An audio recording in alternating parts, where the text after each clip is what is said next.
Let's get back to that infrastructure plan. Some folks are calling it a once-in-a-generation package. On top of repairing much of the nation's connective tissue, roads, bridges, water systems, housing, broadband, it also aims at America's heart, with a focus on racial equity and environmental justice. Some progressive Democrats say they want more from the bill. Some Republicans say they are dead set against the tax increases intended to pay for it. So what will this plan look like after it moves through Congress? Let's continue now with Democratic Congressman Peter DeFazio of Oregon. He is the chairman of the House Transportation and Infrastructure Committee. His district is in Southwest Oregon, including Eugene. Congressman DeFazio, good evening. Joshua, thanks for having me on. So what about that in terms of moving it through Congress? We know that Republicans have said that they are not okay with raising taxes to pay for this. Polling suggests that the American people support at least some of the parts of this bill. So what does the future look like in terms of negotiating this? Is this going to be another one of those bills that all the Democrats are going to get behind and all the Republicans are going to vote against, or is there room for some bipartisanship? Well, let's not dwell on how it's paid for. For too long, we've delayed rebuilding our infrastructure. We're living off the Eisenhower legacy. In fact, for sewer and water systems, we're living off systems that were actually some of them built in the 19th century, early 20th century. Americans are tired of potholes. They're tired of congestion. They're tired of bridges that collapse. They're tired of water mains that blow up and sewers that back up. Americans want to see this country get into the 21st century with infrastructure. There's bipartisan agreement on that. Obviously, yeah, there's differences on how we'll pay for it. There are also differences on how much this is going to deal with climate change. The bill I passed out of my committee last year, the Republicans called it Green New Deal 2.0. They said, that's going too far. No. Transportation is the largest single contributor to carbon pollution in the United States of America. So the good news is we can rebuild it. Give ourselves a 21st century system, resilient to climate change and severe weather events, sea level rise, and we can also deal with fossil fuel pollution and help people with their daily lives in terms of their commutes and help American business be more competitive in the world. This is not just once in a generation. It has been, more than a generation since we've tackled this problem. I hear you on that, but I think we do have to worry about how the bill is paid for because we, the American people, have to pay for it. Is there a way to fund this bill that you think both parties can get behind?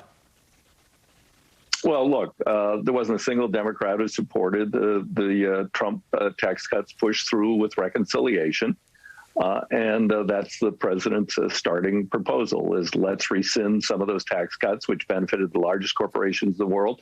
55 largest corporations in America didn't pay a penny in federal taxes last year. Hey, anybody who works in this country pays taxes with $1 through FICA. That's not right. So he's talking about things that Democrats support.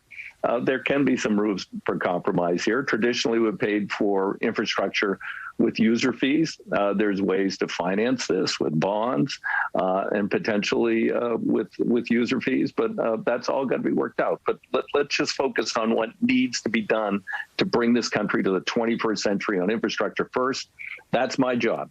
I don't get to do the financing. That's Ways and Means Committee. That's finance. That's above my pay grade. I've got ideas, but I'm not going to be the one who gets to determine that. One of the other big elements of this plan is the push to advance racial equity through an infrastructure plan. What are some of the ways that you think that might be achieved? Oh, that's a fabulous element of his plan. I put that policy in my plan last time. We divided many communities, particularly communities of color, with the interstate system. And a lot of that stuff is aging out. So it's a unique opportunity to say, well, wait a minute, that Skyway, it's got to go. So let's rejoin that community and find an alternative to move that traffic. The president mentioned one in Louisiana, a great example. And those are scattered all around the country. We're also talking about racial equity in terms of opportunities for employment with these jobs. These are going to be great jobs, Davis-Bacon wages, family wage jobs with benefits. And we want to bring in the minority community who's been left out so far and so long on these job opportunities. And there's going to be a big component of the bill that does that with worker training, retraining. And, you know, we're not just talking about even just minority communities. We're talking about a lot of rural areas that have left behind in this country, like in my district. And we're going to service them, too, with this bill.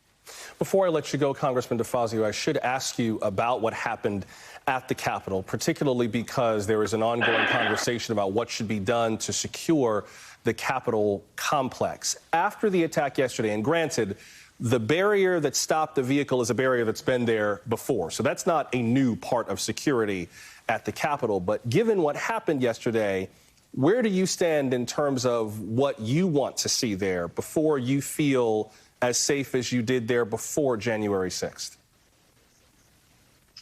You know, I thought the Capitol was the safest place in the world, although leading up to the 6th, I knew there was going to be an attempt to stop the vote count for Trump to perpetuate his presidency. In fact, I went out and bought bear spray because I can't have a gun in D.C. I've got a concealed carry permit in Oregon. I'm sorry, Congressman, I apologize for interrupting. Are you saying that you went and bought bear spray before January 6th to protect yourself in the Capitol? Yeah, I knew there was going to be violence. I mean, come on. What a massive intelligence failure. Of course there was going to be violence.